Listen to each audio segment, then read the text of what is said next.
Clara's boots scraped against the worn floorboards as she stepped into the dim barn. The scent of hay, sweat, and desperation filled the air, thick and heavy. Lanterns hung from the rafters, casting long shadows across the wooden beams. The heat of the place made Clara's skin sticky, but it wasn't the heat that made her uneasy. It was the silence, a silence that hung over the gathering like a shroud, broken only by the occasional cough or shuffle of feet. At the far end of the barn, a boy stood on a raised platform, his head hanging low. His clothes were torn, caked in dirt, and his feet were bare. His skin was pale, as if the life had been drained out of him.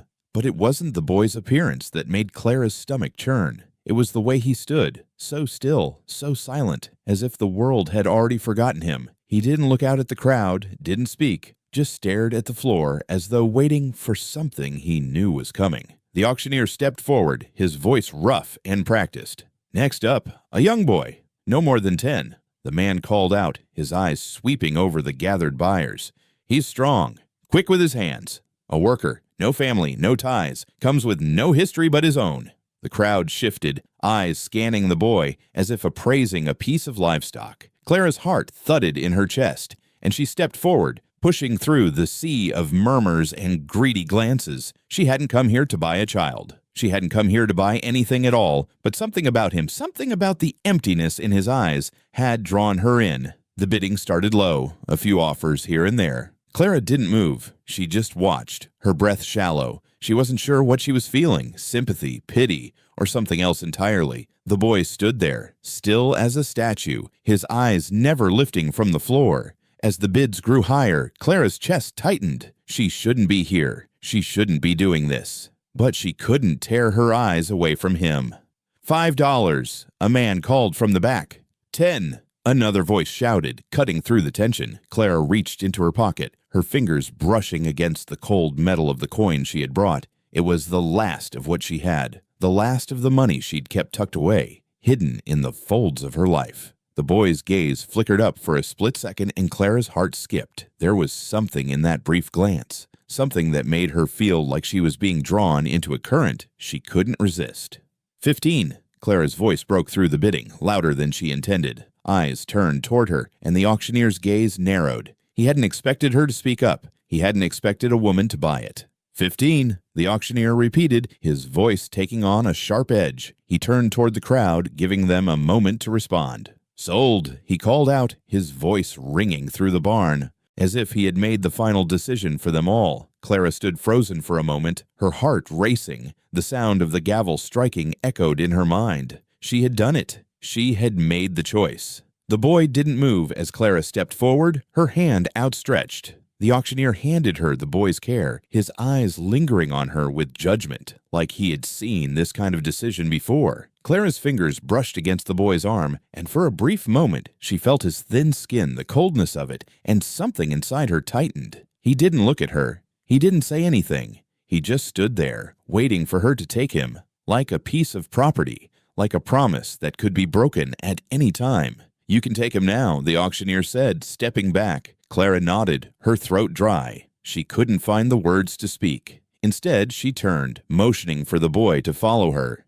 He didn't move at first, but after a beat, he stepped down from the platform, his feet dragging as he followed her into the unknown. The barn doors creaked as they opened, the night air biting at Clara's skin. The boy walked behind her, his eyes still cast down, his feet shuffling through the dirt. Clara kept walking, not looking back. She had made her choice, and now she had to live with it. A single gold coin had bought him, but Clara knew the price would be higher than she could have ever imagined. Clara kept her hands tight on the reins, the wagon wheels grinding over the rough trail. The boy sat behind her, his figure stiff and unmoving. His presence was like a shadow, always there, always watching, but never fully seen. She didn't have to look back to feel him. It was an unease that lingered, thick and heavy in the air. Every now and then she could hear his breathing, steady and soft, but even that felt wrong. Something about him, his silence, his stillness, rubbed against her like sandpaper. The wind was colder than usual, but she didn't say a word. They'd been traveling all day, the sun hanging low in the sky, casting long shadows over the land.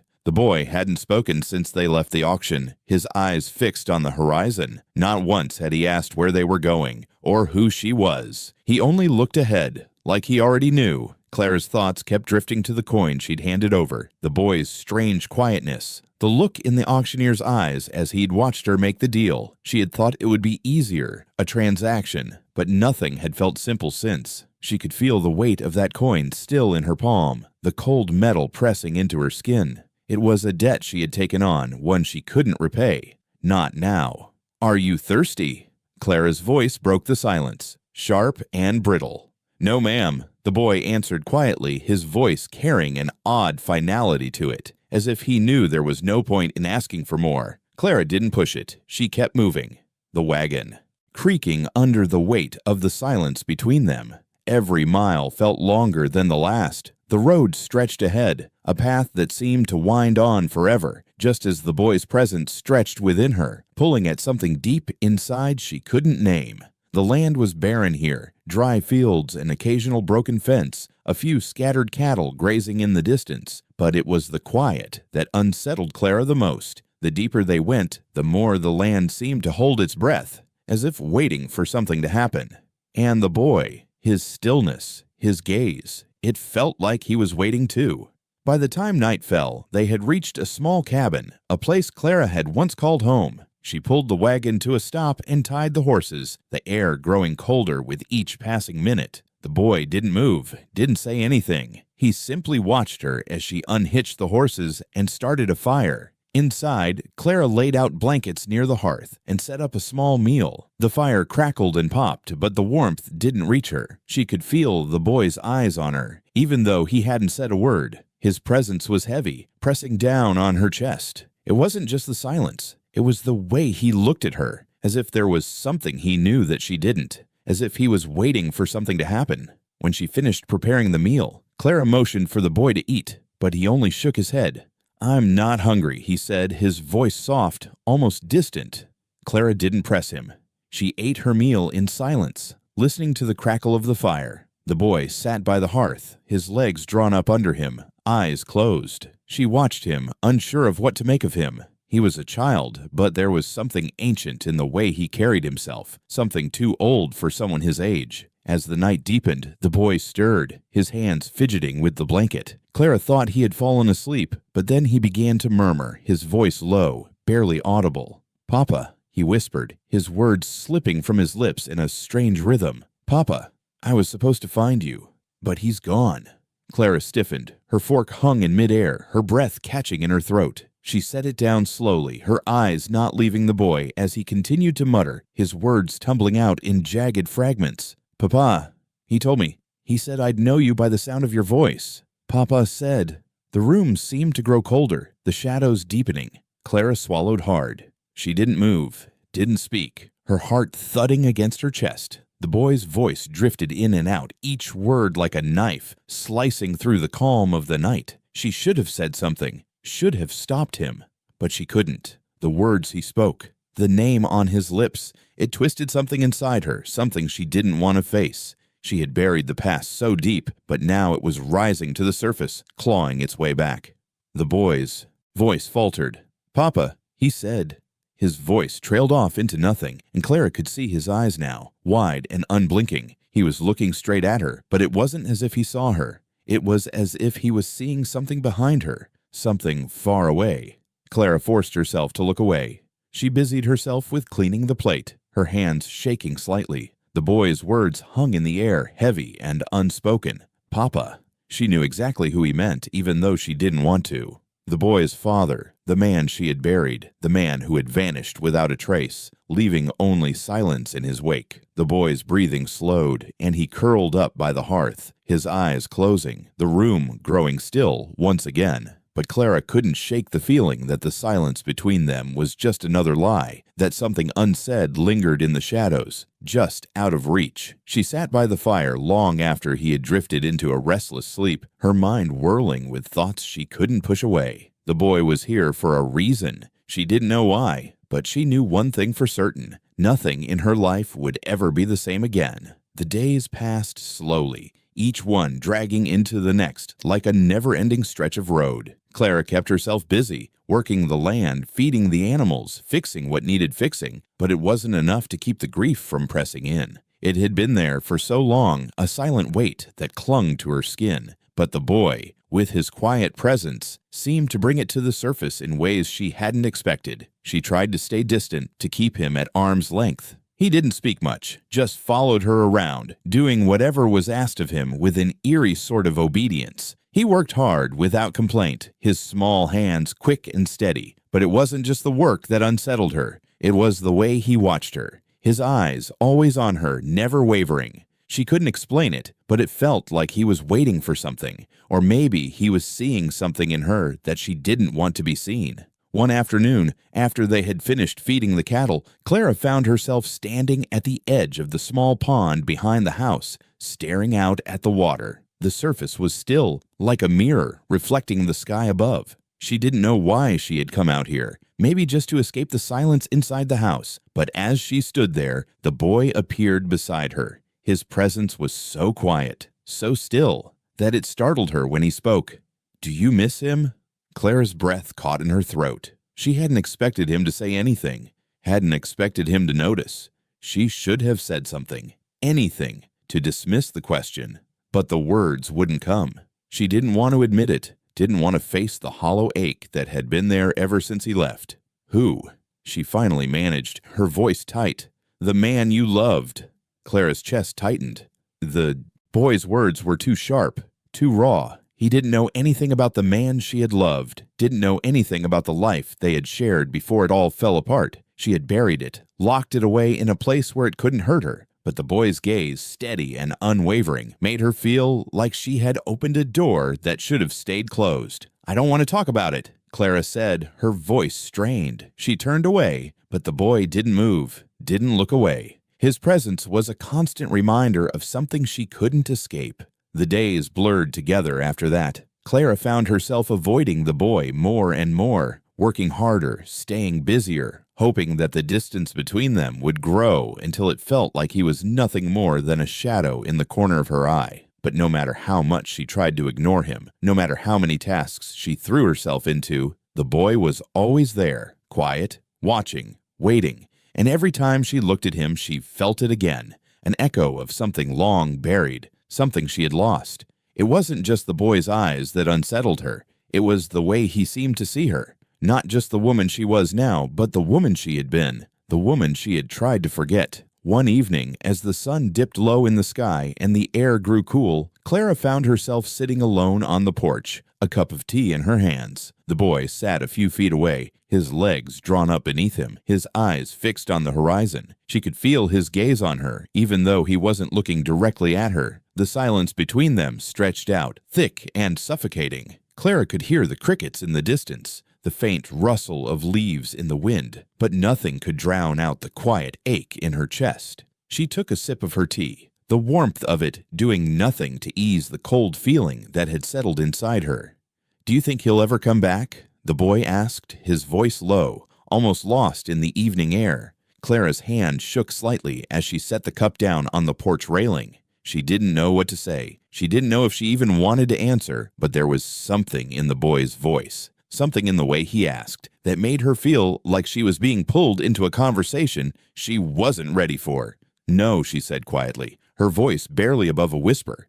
"He won't come back." The boy's gaze didn't shift. He didn't nod or offer any kind of response. He simply sat there, his eyes fixed on the fading light, as if the answer didn't matter. But it mattered to Clara. She felt the weight of it, the finality of it, and it sank deep into her bones. The boy was the only one left now, the only one who knew about the man she had loved, the man who had vanished without a trace, leaving nothing but questions behind. And Clara didn't know how to handle that, didn't know how to live with the weight of a past that had never truly let her go. For the rest of the evening, Clara sat on the porch, her hands folded tightly in her lap. She didn't look at the boy.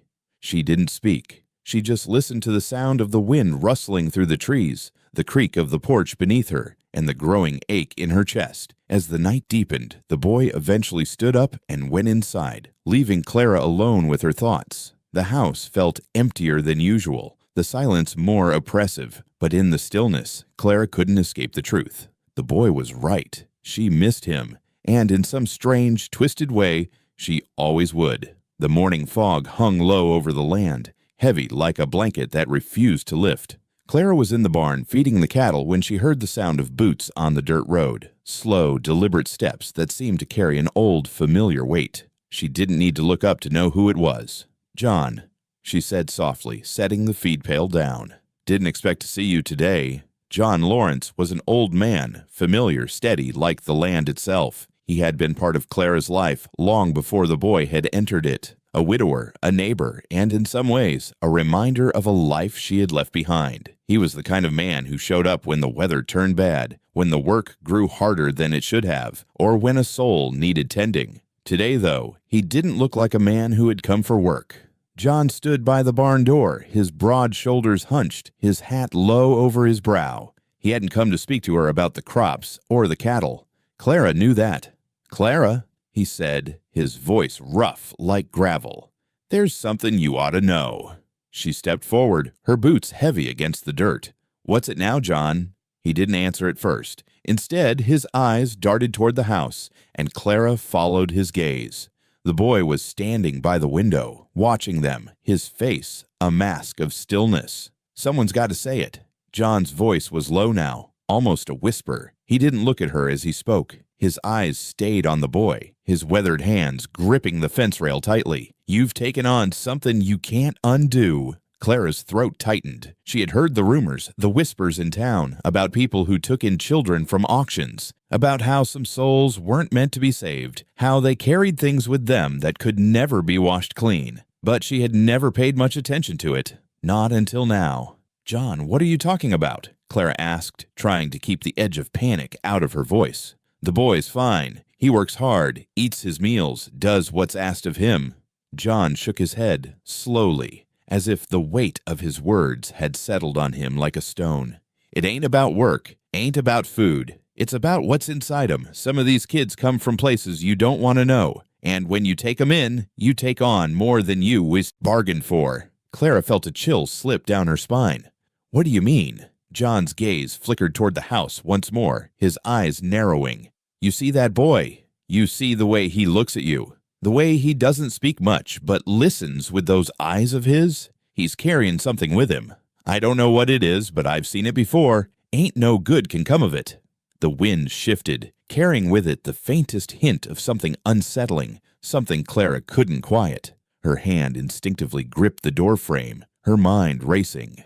"Some souls aren't meant to be saved," John continued, his voice growing softer, more urgent. "You think you're helping him, but you're not. You're only pulling yourself deeper into whatever it is that follows him." Clara stood there, her chest tight. The air around her felt thick, like it was pushing down on her, suffocating her. She wanted to say something, anything, but the words wouldn't come. John wasn't a man who spoke without purpose, and he wasn't the kind of man to speak out of fear. He was warning her. But of what?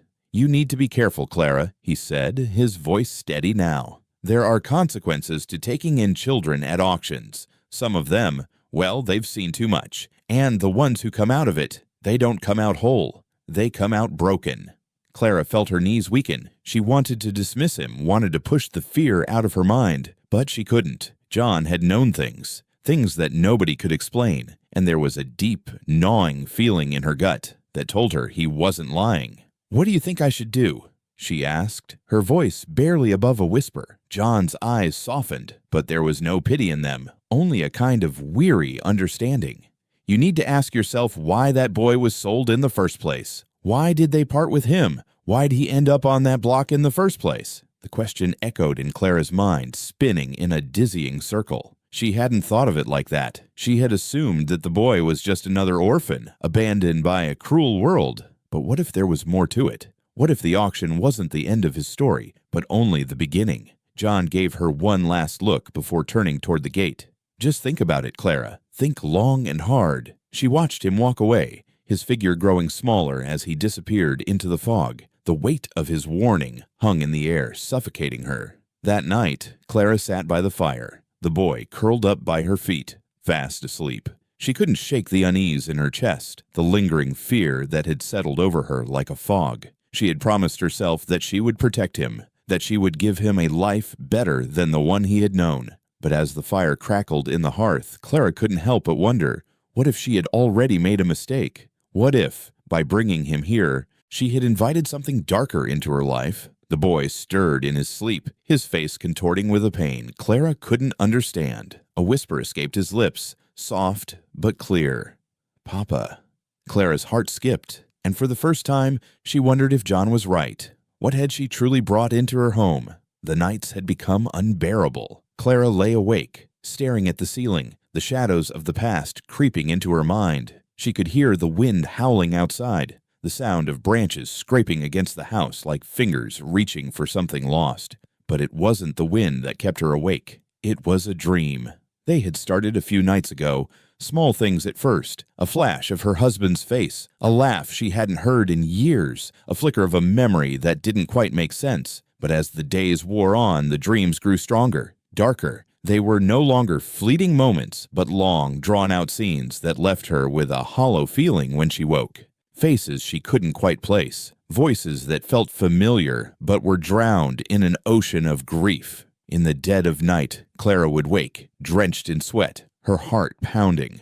The images of her lost family, of her husband, of the life they had once shared, felt too real, too close, as though they were trying to pull her back into a past she had buried. She would lie there, gasping for breath, trying to shake off the remnants of the dreams. But they lingered, clinging to her like the fog that surrounded the house in the early mornings. The boy, who had been sleeping on the rug by the hearth, was the one who broke the silence. Clara had grown used to his quiet presence, but now it felt different, too still. His eyes were open, staring at her in the dark, his face expressionless. He had always been quiet, but tonight there was something in his gaze that made Clara's skin crawl.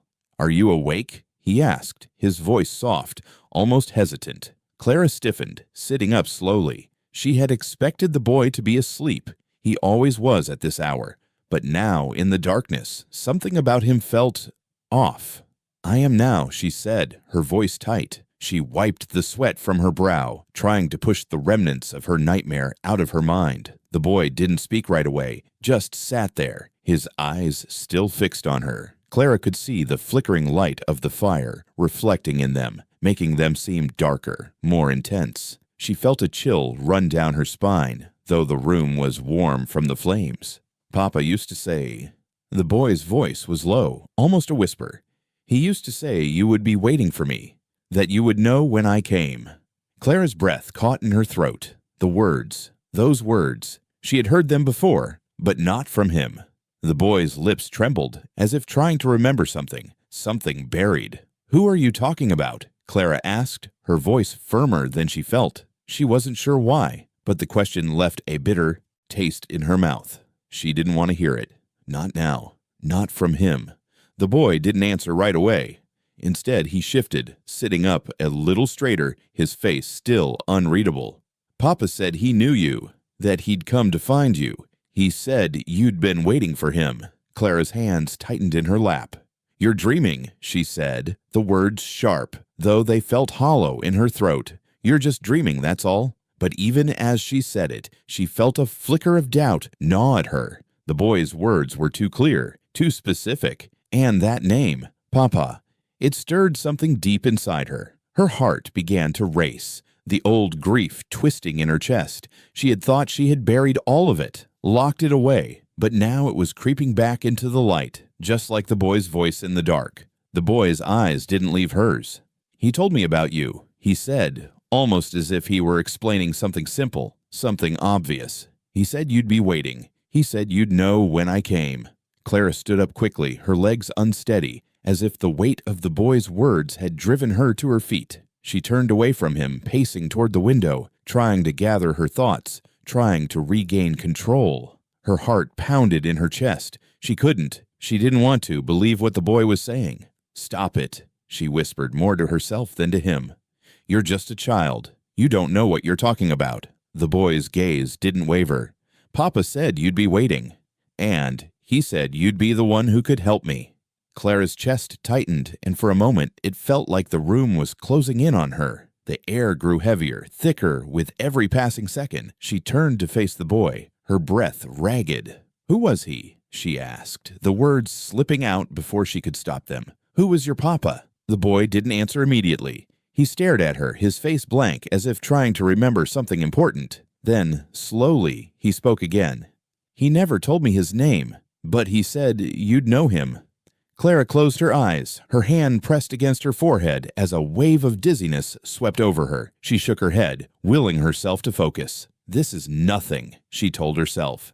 "It's just a dream. It's just the boy talking nonsense." But the seed of doubt had already been planted. What was the boy saying? Who was he really? Why had he been sent to her? And what did he know about her past that she hadn't even realized herself? As the boy lay back down, his eyes slowly closing, Clara stood there, rooted to the spot. The silence that followed was thick with unanswered questions, the shadows in the room heavier than before. The grief she had carried for so long stirred once more, and this time she wasn't sure if she could keep it buried any longer. The boy's words echoed in her mind, and she couldn't shake the feeling that something she had long forgotten was coming. Back to find her, Clara had spent the morning fixing the barn, the afternoon light seeping through the cracks in the wood, casting thin beams across the dusty floor. The old structure groaned with every movement, as if it were holding on to something buried deep inside it, something that didn't want to be found. She had always avoided the barn, had always kept to herself, busying her hands with other tasks. But today, it had called to her. The roof needed patching, the beams were starting to rot, and she had to tend to it, just like everything else in this place. The boy had followed her, silently, as usual, standing in the doorway as Clara worked. She didn't ask him to help, didn't need to. His quiet presence had become something familiar, something she had started to rely on without fully understanding why. He wasn't much for conversation, but somehow his silence spoke louder than words. As Clara reached for a hammer, her fingers brushed against the rough wood of the barn's inner wall. The sound of nails and wood scraping against the metal was loud in the still air. Something shifted. She paused, frowning, and ran her hand along the grain, feeling a bump in the wood, an unnatural one. She knelt down, the dust rising around her as she examined the wall more closely. The section of wood seemed a little off, slightly looser than the rest. With a careful tug, she pried at it, and it came away with a soft creak, revealing a hidden space in the wall. Clara's breath caught as she stared at what she had uncovered. Wedged between the beams was a small, yellowed envelope, its edges frayed with age. She picked it up with trembling fingers, her heart pounding in her chest. It was sealed, but the handwriting on the front, her husband's handwriting, was unmistakable. She hadn't seen it in years. A cold shiver ran down her spine as she hesitated before breaking the seal. Inside the envelope, a single sheet of paper was folded carefully. Clara unfolded it slowly, her fingers trembling as she read the words, the ink fading, but still legible. "Clara, I don't know how much longer I can keep this hidden. Something is coming. I feel it. It's like a shadow, following us no matter how far we go. The boy, the one they sold to us, to you, is part of it.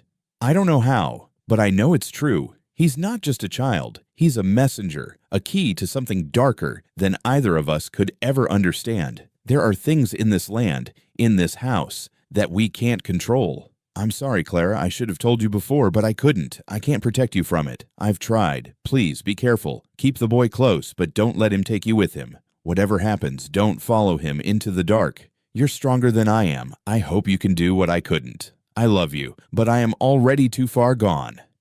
Clara's hand shook as she read the last words. The letter fell from her grip, fluttering to the ground like a dead leaf. She didn't know how long she sat there, staring at the paper, at the haunting words of a man she had once loved, a man who had left her without so much as an explanation. The letter felt like a final goodbye, one that had been hidden away for far too long. A warning, a plea. The boy, who had been standing in the doorway, watching her the entire time, stepped forward, his footsteps silent on the barn floor. Clara didn't look up. She didn't need to. She could feel his presence now, heavy and unyielding, like a storm on the horizon. "Why was he so afraid?" the boy asked, his voice soft but piercing in its clarity. Clara's breath caught in her throat. The words felt like an echo, a question she had been asking herself for years. But now, from the boy's mouth, they carried a weight she couldn't ignore. She stood up slowly, the paper still crumpled in her hand, and turned to face him. His eyes were fixed on hers, deeper now, more knowing. His gaze seemed to pierce through her, to see something she couldn't.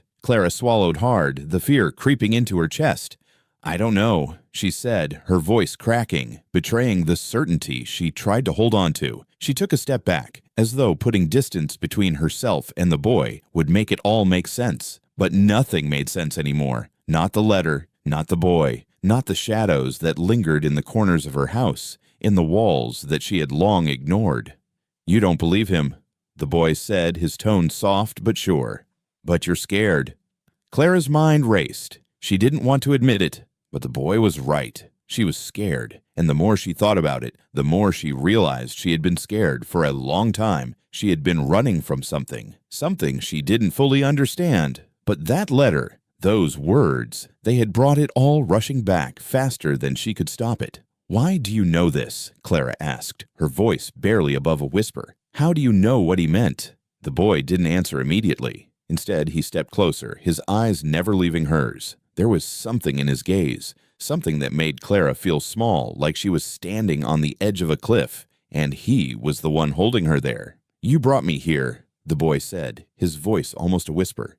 "You knew."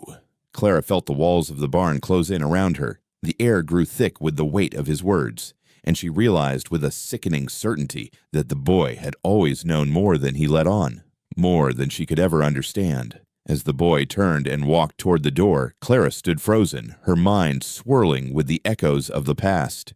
The letter, the warning, the boy. Everything had led her here, and she wasn't sure if she could turn back anymore. Clara sat at the kitchen table, the early morning light filtering through the window, casting a muted glow on the worn wood. The boy had gone outside to tend to the animals, as he always did. But Clara could feel him even when he wasn't there. The house felt smaller, more cramped, as if the walls were closing in around her, and every creak of the floorboards sent her heart racing. She couldn't shake the feeling that something had changed, that the silence between them had deepened in a way she couldn't explain. She stared at the half-finished bread dough in front of her, her hands frozen in midair. The boy's words from the night before echoed in her mind. "He told me about you." Clara pushed the thought aside, but it lingered like a dark cloud hovering just out of reach. How could the boy know anything about her husband, about her life with him? It was impossible. He couldn't. But then again, there was something about the boy, something in his eyes that made Clara doubt everything she had ever believed. The door creaked open, and the boy stepped inside. His clothes were dirty from the morning's work, but his face was the same, silent, unreadable. He didn't look at her. He never did unless he was speaking, and even then, his gaze seemed to fall just short of meeting hers. But today, there was something different. A weight in the air, something darker, like the tension before a storm.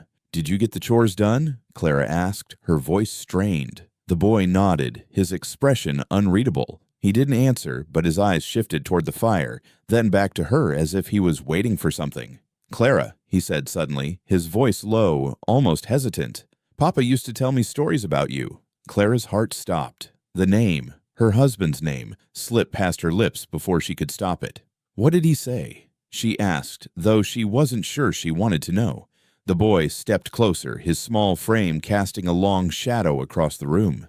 "He said you would be kind to me," he said, his voice almost reverent, as if the words themselves held power.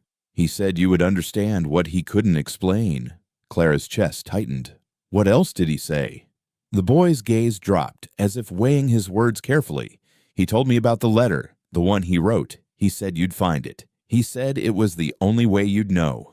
Clara's breath caught. The letter, her husband's final words hidden in the walls. The boy was speaking of things only she knew, things only Elliot had ever said. The weight of the boy's words pressed down on her, and her hands shook as she placed them flat on the table. Her mind raced. You read the letter?" she asked, her voice trembling. The boy didn't respond immediately. Instead, he stepped closer, his dark eyes meeting hers for the first time. And in that moment, Clara saw something she hadn't noticed before. A flicker of recognition of something old and familiar, like a ghost from the past, returning to haunt her. The boy wasn't just a child. He wasn't just someone she had brought into her home to work. He was part of something much larger, something far darker. I didn't read it, the boy said softly. He told me everything, even before I got here. Clara stood up suddenly, her chair scraping harshly against the floor. Her pulse quickened. This couldn't be real. It couldn't be. But the more she looked at the boy, the more she understood that something was wrong. Something had been wrong from the very beginning. Her husband's voice echoed in her mind, those last desperate words. The boy, the one they sold to us. He's not just a child. He's a messenger. Why are you here? Clara whispered, her voice breaking. What do you want from me? The boy didn't answer right away. Instead, he looked at her for a long time, as though considering whether or not to speak. Finally, he said I had to find you. He said I had to bring you back. Clara's chest tightened. Back. The word hung in the air like a curse. Her mind flashed to the house, to the memories of her husband that she had buried so deeply. It had been years since he had died, years since the emptiness had crept in, since the silence had swallowed everything. But now, with the boy standing in front of her, she felt that silence crack wide open, as if everything she had tried to keep hidden was flooding back. The boy spoke again, his voice almost reverent. Papa said you used to love him. He said you'd never forget. Clara's vision blurred. She closed her eyes, pressing her hands to her face, trying to block out the flood of memories. Her husband's face, his touch, his voice. It all came rushing back, but it was too much to bear. She couldn't do this. She couldn't face him again. Not like this. Not with the boy standing there, saying things that didn't make sense. You're wrong, Clara said, her voice shaking. You're wrong. The boy stepped back, his eyes deepening with something Clara couldn't place. Understanding, recognition, something far beyond her reach. I'm not wrong, the boy said softly. He said you'd know. Clara's hands shook as she reached for the door, needing to get away, needing to breathe, but the boy's words held her in place, like invisible chains. She turned to look at him one last time before she left the room. He was staring at her, his gaze full of understanding, an understanding that came from somewhere deep, from somewhere only her husband had ever known. And Clara knew then, with a sickening certainty, that the boy was not just here to work. He was here to finish something that had been left undone. Her past had returned, and it was dragging her with it. The night was unusually still, the air heavy with the scent of earth and old stones. Clara stood at the edge of the family graveyard, the place she had always avoided, the place where the memories of her past lived, silent, haunting. The graveyard was tucked behind the house, hidden away in a grove of old oaks that had long since stopped growing. Their twisted branches reached upward like fingers clawing at the sky, and the gravestones, weathered and forgotten, lined the path like soldiers in an army of the dead. Clara felt the weight of the boy beside her. He had followed her here as silently as ever, though now there was something different in his steps, something darker. He knew why they were here, even if she didn't want to admit it. His small hand brushed against her sleeve, and for a moment Clara thought she felt the faintest tremor in his touch. She didn't look at him. She couldn't. The full moon hung high above, its cold light casting long shadows over the graveyard. Clara had always heard stories, the stories her family had whispered, stories of rituals, of old blood pacts, of things that had been buried long before her time. She had never wanted to believe in them, never wanted to think her family was tied to something so sinister. But the boy had shown her the truth, piece by piece. And now, standing here, with the moon casting its cold light over the graves, Clara knew there was no more denying it. The boy spoke then, his voice soft and steady. Papa said you'd understand when we came here. Clara's throat tightened. What did he mean? Her voice cracked, the fear rising up in her chest like a tidal wave. She wasn't ready for this. She wasn't ready for the boy's words, for the truth that had been buried in the walls of this house, in the graveyard that had once been her family's pride. He said you had to face it. Face the power that's been in your blood, the boy said, his eyes locked on the gravestones. That's why I'm here. That's why I found you. Clara felt a cold rush of wind, the trees around her creaking in response, as if the land itself were breathing with the weight of the boy's words. She clenched her fists at her sides, her nails digging into her palms as she forced herself to stay still, to listen. "I've been trying to run from it," she whispered, the words slipping out before she could stop them. "From everything, from the past. But it's all been chasing me, hasn't it? All of it. The boy, the stories, the curse." The boy nodded. His gaze didn't falter. "It's in your blood, Clara. It's always been there. You're the last of them, the last to carry it." Clara closed her eyes, the weight of his words crashing over her like a wave. She had felt it all her life, a presence just out of reach, like a shadow on the edge of her vision. Her husband had known it too, had feared it, just as she did. But unlike her, he hadn't been able to escape it. He had tried to protect her, to shield her from the truth. But in the end, he had been drawn into it, just as she was now. She took a step forward, her heart pounding in her chest, her breath coming in shallow gasps. The gravestones loomed around her, their cold, unyielding presence reminding her of something ancient, something long forgotten, but never truly gone. The boy's voice broke the silence again. "You have to choose, Clara. It's the only way." "Choose?" Clara repeated, her voice hollow. "What do you mean to choose?" The boy stepped closer to her, his small frame almost disappearing in the darkness. His eyes were wide, full of understanding. "You have to choose whether to let it go, or to carry it forward. Papa didn't have a choice. He tried to stop it, but he couldn't. It was too late for him. But you still have a chance." Clara's knees felt weak, and she grabbed hold of the nearest stone for support. Her mind raced, her thoughts a blur. The legacy of her family, of power, of sacrifice, was not something she had ever asked for. She had buried it, run from it, just as she had buried her husband's memory. But now, with the boy standing beside her, with the moon casting its eerie glow on the gravestones, she knew there was no more running. The boy reached into his pocket and pulled out something small, wrapped in cloth. Clara didn't know what it was, but when he placed it in her palm, she felt its weight, the cold, unmistakable weight of it. A ring. The ring her husband had worn. Clara's breath caught in her throat. The same ring he had worn when they first met. The same ring that had never left his finger, not even when he had died. "The ritual," the boy said, his voice barely above a whisper. "Papa tried to stop it, but it's too late for him. He couldn't save you. But maybe I can." Clara's pulse raced as she stared down at the ring. She felt the boy's eyes on her, waiting. The moonlight reflected off the ring, its cold metal seeming to pulse with a life of its own. She didn't know what the boy meant by saving her, but she understood, at last, what she had to do. The blood that ran through her veins was tied to this land, to this place. It had been from the very beginning. The boy's words echoed in her ears. "It's in your blood, Clara. It's always been there." A voice from the past whispered in her mind, her husband's voice. "Don't follow him into the dark." But Clara knew, deep down, that she had already crossed the threshold. There was no turning back now. She slipped the ring onto her finger, the cold metal biting into her skin. The ground beneath her feet seemed to tremble, and the air grew thick with something unseen, something ancient and powerful. She looked at the boy, and for the first time there was no fear in his eyes, only understanding.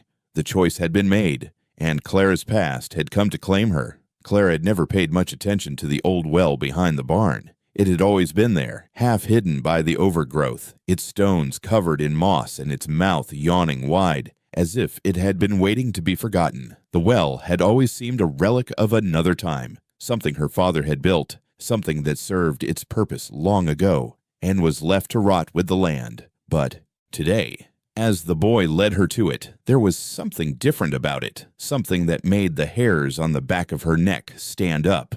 "Here," the boy said, his voice low and certain as he pointed to the well's gaping mouth. He stood with his arms crossed, his gaze fixed on the dark opening, as if he could already see what lay inside. His silence had deepened, and now there was an urgency in the way he spoke, an insistence that couldn't be ignored. Clara hesitated. She had always kept her distance from the well, but now, as she looked at it, it felt like it was calling her, beckoning her to come closer. The ground around the well was cracked, dry, and the stones that lined it were etched with strange markings, symbols that Clara had never seen before. They looked ancient, like something her family had tried to bury, something they never wanted anyone to find. "What is this?" Clara asked, her voice strained as she stepped closer to the well. She could feel the weight of the boy's eyes on her, but she couldn't bring herself to look at him just yet. She was too focused on the symbols, the strange drawings that seemed to pulse with a life of their own. "It's where it all began," the boy said, his voice low, almost reverent.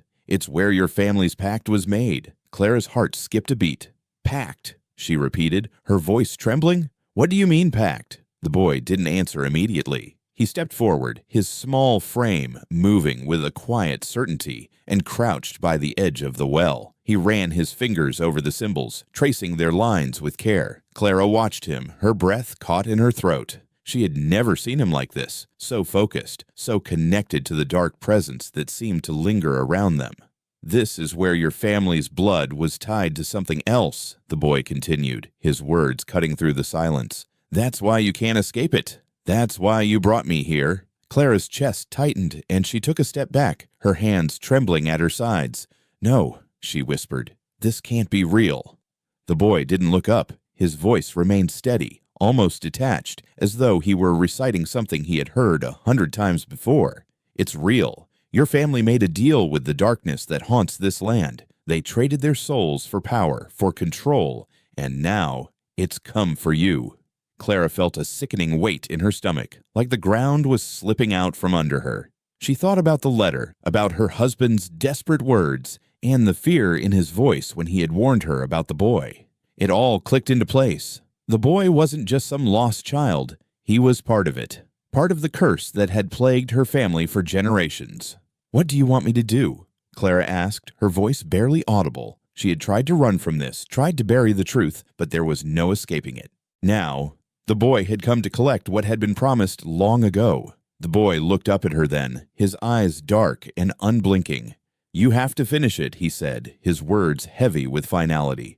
"You're the one who has to make the choice." Clara's mind raced, but her body felt frozen, rooted to the spot. The boy's presence, the weight of his gaze, was suffocating. She had no choice but to listen to understand what he was saying. "The well," the boy continued, his voice soft but filled with an unsettling certainty. "It's where the power was sealed, where the pact was made, but it's also where it will end, where you can break it, or where it will break you." Clara stepped closer to the well, her eyes scanning the symbols, trying to make sense of them. They were unfamiliar, but they felt like they had been drawn just for her, like they had been waiting for her to see them. She crouched down, her fingers brushing against the cold stone, and as she touched it, a jolt of electricity shot through her, a surge of something dark and ancient that made her heart skip. At that moment, Clara knew what she had to do. The boy had shown her the path, but it wasn't one she wanted to walk. It wasn't just the boy she had to save. It was herself. It was her family's legacy, and whatever had been sealed in this well, whatever darkness had been bound by blood, was waiting for her to decide. She pulled her hand away from the stone, her breath coming in shallow gasps. "What happens if I don't?" she asked, her voice shaky but defiant. The boy didn't answer. Instead, he looked up at her, his eyes full of understanding. "You already know," he said softly. "If you don't, it will claim you, just like it claimed them." Clara stood, her legs unsteady, as she backed away from the well. She didn't know what she was afraid of anymore. The curse that had haunted her family, or the boy who seemed to hold the answers she had never wanted to find. The wind howled through the trees, the moonlight casting an eerie glow over the well as Clara turned and walked away. The boy didn't follow her. He stood there, unmoving, as if waiting for her to make her decision. The land was silent, but the weight of the past, of the pact her family had made, hung over Clara like a shroud, and she knew that whatever choice she made, it would change everything. The boy had come to lead her here, and now it was time for her to choose, whether to end the curse or to let it consume her, just as it had consumed her ancestors. The night was oppressive, the air thick with the weight of unspoken truths. Clara stood at the edge of the graveyard, the moonlight spilling over the land like a veil, casting long shadows across the gravestones. The boy stood beside her, his face unreadable, his eyes fixed on the ground as if waiting for her to speak, waiting for her to face the inevitable. Clara could feel the tension in her bones, the sense of everything finally converging. The truth she had been running from, the truth she had buried in the deepest corners of her mind, was no longer something she could ignore. The boy was not just a child, not just an orphan or a lost soul. He was the living embodiment of her family's sins, the very thing that had haunted her for generations. "You're not just a boy," Clara whispered, her voice trembling. "Are you?" The boy's gaze shifted to her, his eyes dark and knowing. "No, Clara, I'm more than that. I'm the key to breaking the chain." Clara's heart skipped a beat. The words hung in the air like a dark promise, one she couldn't quite comprehend. She had suspected it, but hearing it from him made it real. The boy wasn't just part of her family's curse. He was the instrument of its end, the very thing that could destroy the legacy that had been passed down through the generations. She turned to him, her hands clenched into fists at her sides. "What does that mean? What does it mean for me? For you?" The question spilled from her lips, desperate, frantic. "How can you be the key? What kind of curse? What kind of deal are we talking about?" The boy remained silent for a moment, his gaze never leaving hers. Then, with a slow, deliberate step, he approached the edge of the graveyard, his small figure silhouetted against the moonlight. He didn't speak, but Clara could see the weight of what he was carrying, the burden of knowing something she had yet to understand. "I know what you're thinking," he said finally, his voice calm but heavy with the truth. "You think I'm a ghost. You think I'm a part of your past, but I'm not. I'm part of your future." Clara's breath hitched. "What do you mean? What's my future have to do with you?" The boy looked up at the stars, his eyes distant as if seeing something far beyond the graveyard. "You and your family. You've been running from the past for so long, trying to escape it. But you can't. Not anymore. The curse isn't something you can outrun, Clara. It's in your blood. It's mine." Clara shook her head, trying to make sense of his words. "What are you saying? What does all of this have to do with the pact? Well, why did he leave me with nothing but fear and uncertainty?" The boy stepped closer, his voice growing softer, more urgent. "Your husband wasn't just afraid of what he couldn't understand.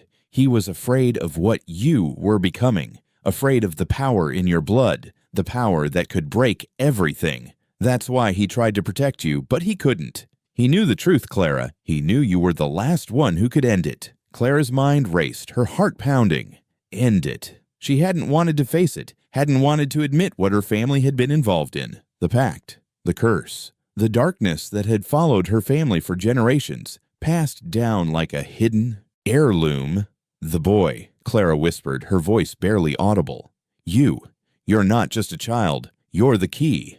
The boy nodded slowly. "Yes, I'm the one who can end it, but I can't do it alone. You have to help me." Clara took a step back, her chest tight with fear and confusion. "Help you? How can I help you when I don't even understand what's happening, when I don't know what I'm facing?" The boy's eyes met hers, filled with an understanding that seemed beyond his years. "You've always known, Clara. You've always known deep down.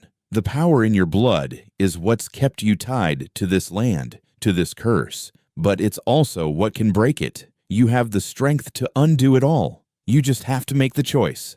Clara's mind swirled. She could feel it now, the weight of everything pressing in on her from all sides. Her family's sins, her husband's secrets, the boy's presence. It was all connected, a tangled web that had brought her here, to this moment. And now, the boy was asking her to make a choice, to take the burden of the curse upon herself and break the chain that had bound her family for so long. She looked at the boy, his small face so full of certainty, of something she couldn't quite grasp. "I don't know if I can do this," Clara whispered, her voice cracking. "I don't know if I can carry this burden." The boy stepped forward, his hand reaching for hers, his touch surprisingly warm. "You're stronger than you think. You always have been. Your father knew it. Your husband knew it. And now, it's your turn to decide." Clara's heart raced, her pulse quickening as she stared at the boy. For the first time, she saw him, not as a stranger or an orphan, but as a part of the curse, a living embodiment of the pact that had been made so long ago. He wasn't just the key to the curse's end. He was the key to her family's salvation, or their destruction. She closed her eyes, taking a deep breath, trying to steady herself. She could feel the weight of the boy's hand in hers, the weight of her family's sins pressing down on her shoulders. And in that moment, Clara knew. She knew what she had to do. The choice was hers, and whatever happened next, there would be no turning back.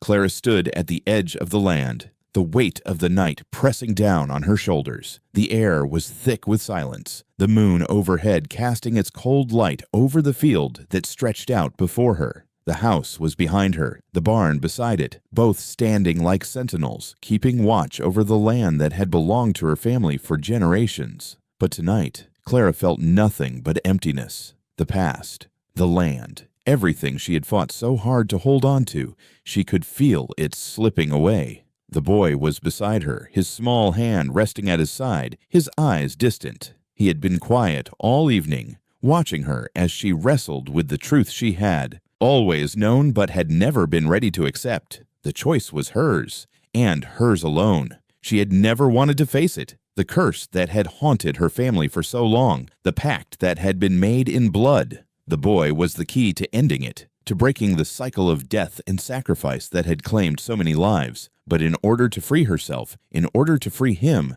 Clara had to let go. Let go of her past. Let go of the land that had bound her to this curse. And that, she realized, was the hardest part. "You have to choose," the boy said, his voice soft but filled with an urgency that cut through Clara's thoughts. "You can't keep holding on to it. Not anymore."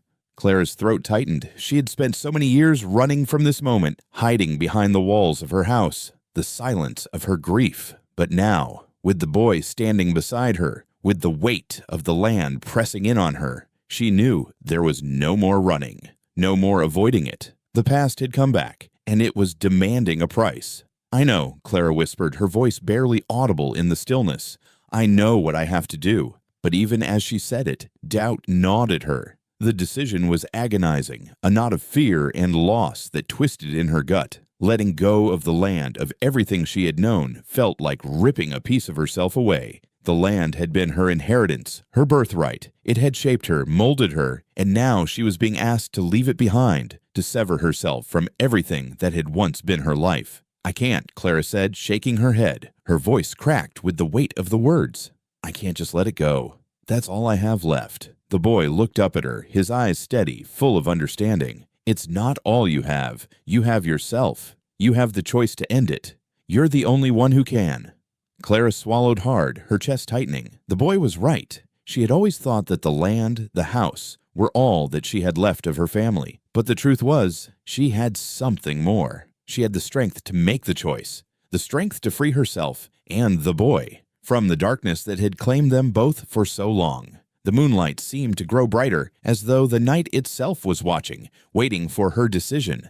The land, the house, the past, it all felt like a weight that had been holding her down for too long. And now, Clara had to decide whether to let it go or to let it consume her. She took a step forward, her feet heavy in the dirt. Every inch felt like a mile, each step a battle against the pull of her past. She looked down at the boy, his small face set in quiet determination. He had come to her, brought her to this point, but now he was waiting for her to decide. He was waiting for her to break the chain. "Clara," the boy said, his voice gentle but firm, "you don't have to do this alone." Clara nodded, tears welling in her eyes. She had spent so long trying to protect the boy, trying to shield him from the truth. But now, she realized, the truth was the only thing that could save them both. She closed her eyes, taking a deep breath. In the silence of the night, Clara felt something shift inside her. A weight was lifting. The grief, the fear, the burden of her family's legacy. It was all fading, melting away like mist in the morning sun. She didn't have to carry it anymore. She didn't have to carry the sins of her ancestors. She could break the cycle. She could free herself and the boy. With one last glance at the land, Clara made her decision. "I choose to let it go," she said, her voice steady, her heart heavy with the knowledge of what it meant. "I choose to break the chain." The boy's eyes softened, a flicker of something like relief crossing his face. He stepped closer to her, his hand reaching out for hers. Clara took it, her fingers trembling but firm. The weight of her decision hung between them, but it wasn't a burden anymore. It was freedom. The ground beneath them seemed to shift, and Clara could feel the land itself responding to her choice. The curse that had held her family for so long was starting to unravel, like a rope being cut at its core. It was painful, but it was necessary. The past had no hold over her anymore. The boy turned toward the horizon, his gaze fixed on the land beyond the house. "It's over," he said quietly, almost to himself. "We're free." Clara nodded, her heart beating with the knowledge that she had done what she needed to do. The boy was no longer a shadow from her past, no longer the messenger of a curse. He was free just as she was. The land, the house, the darkness, it was all behind them now. And as the night stretched on, Clara and the boy stood together, the full moon above them. And for the first time in years, Clara felt the weight of the past finally lifted from her shoulders. The choice had been made, the curse had been broken, and they were free. The first light of dawn crept slowly over the horizon, casting a soft glow on the land that Clara had known all her life. The air was still, the world holding its breath as the night gave way to morning. The barn stood behind them, the house beside it, both familiar, yet somehow foreign now. Clara stood beside the boy, the two of them silhouetted against the pale light, watching the sun rise over a landscape that had once felt like a prison, but now felt like a new beginning. The curse was gone. She had broken it, broken the chain that had held her family, that had bound them to a dark force for generations. But as the light spread across the fields, Clara couldn't shake the emptiness that lingered in her chest. The boy stood beside her, his small frame almost swallowed by the vastness of the land, but there was a quiet strength in the way he held himself now, a quiet peace. The weight of everything she had sacrificed, everything she had lost, hung heavy in the air, but Clara couldn't allow herself to feel the relief she had imagined would come with the breaking of the curse. The land, now bathed in the light of a new day, had been the source of so much pain, so much loss, but it had also been her inheritance, her home. And now, with the boy at her side, it felt like both a victory and a defeat. "It's over," Clara whispered, the words barely audible over the soft rustling of the wind in the trees.